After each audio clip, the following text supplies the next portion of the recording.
Hey guys, we are on Chapter 6, Knife Skills. So here what we're going to do is start talking about the safety of the knife and how it is crucial to use a knife in a kitchen and for your different cuts and uniformity and all of those things. It's critical for chef success to have knives. So nice thing, again, you're going to get your knives when the first day back to class. If not, we might give them to you the week before, so that you guys can have your knives, and but you'll have a nice knife kit that you will get from us, which again is Mercer Knives. Using the knife safely, use the correct knife for the task at hand, and I talked about that. Always cut on a clean cutting board. You never want to just cut on dirty cutting boards. You want to clean as you go and wipe it down after each cut. Let's say I'm cutting onions, celery, carrots, and then I'm going to go cut a chicken. I'm going to cut my onion, celery, carrots first. I'm going to wipe down my board, and then I'll start cutting my chicken. Okay? But you always want to think about the kind of the sanitation to it.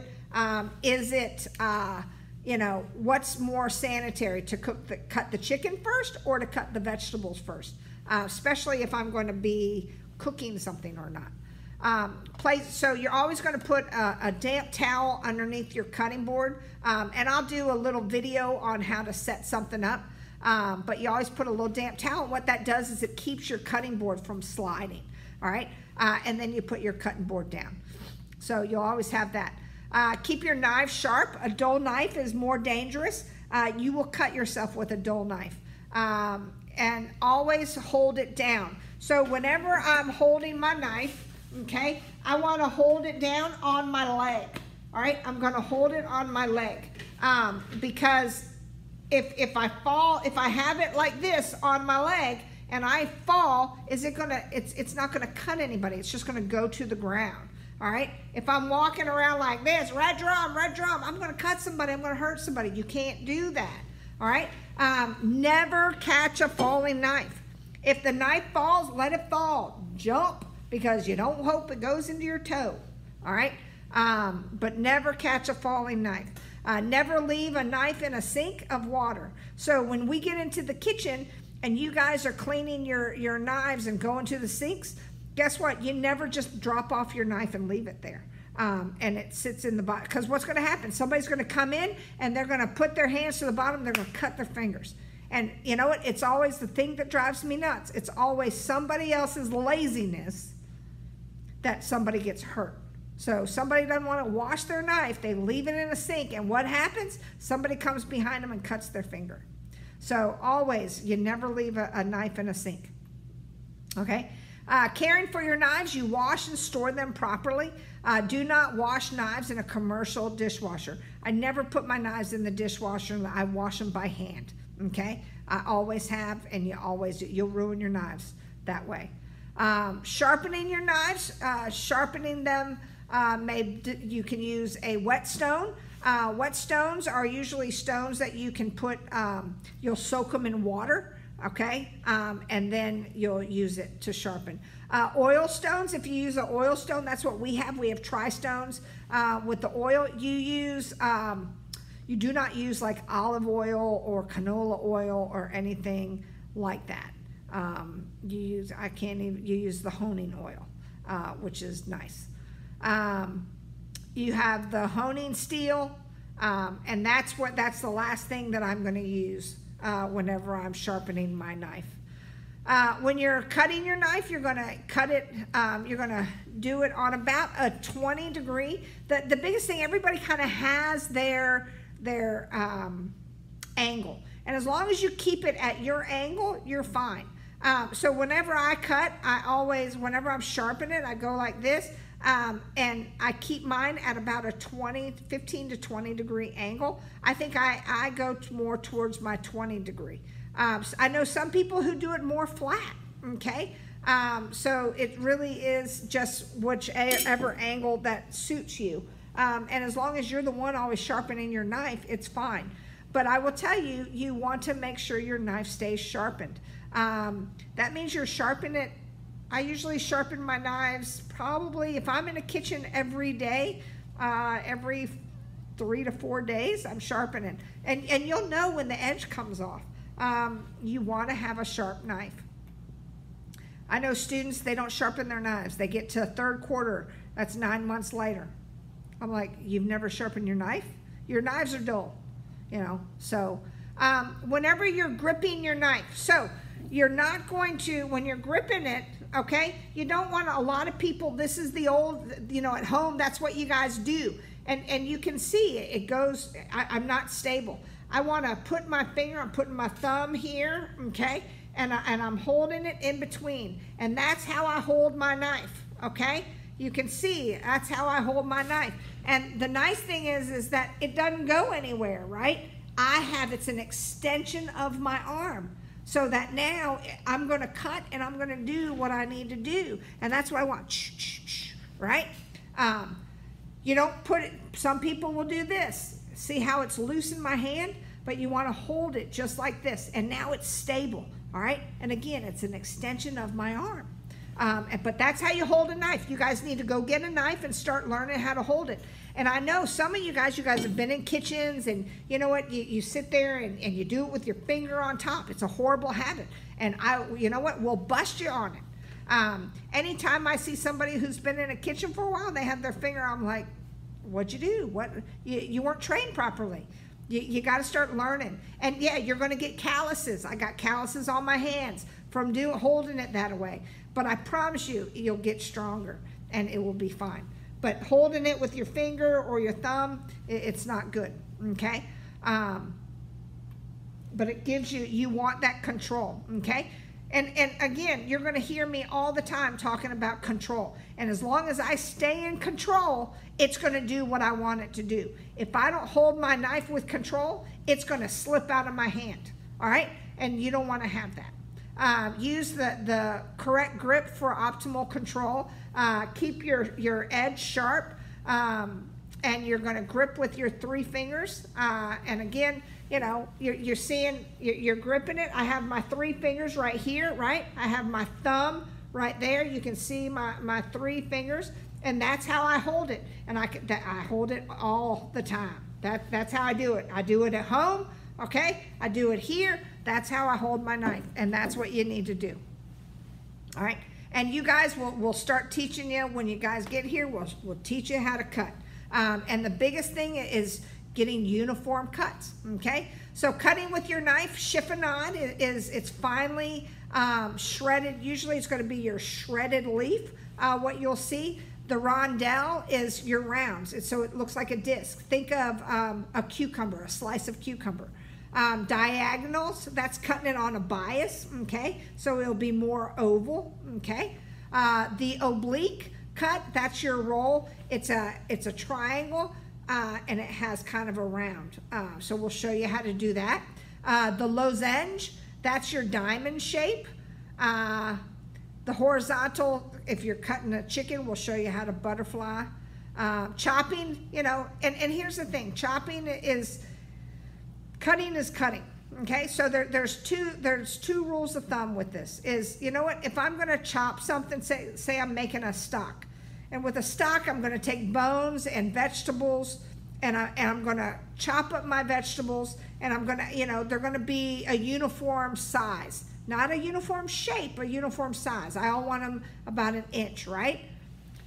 So that I can extract that flavor. At the end of the day, when I strain my stock, I'm throwing away those vegetables. I'm not using them for anything. So do I need to have the precision of a cut? No. But if I'm going to have something that I want to brunoise a pepper and I want to use it as a garnish on top of a plate, I want precision, okay? So I want precision, uniformity. If I'm cooking something, and let's say I'm going to do a wedged potato and I'm roasting it, do I want uniformity and size and shape? Of course I do. Why? I want it to all cook even. All right? If I have a big piece of potato and then everything else is this size, this is going to be raw and this is going to be burnt.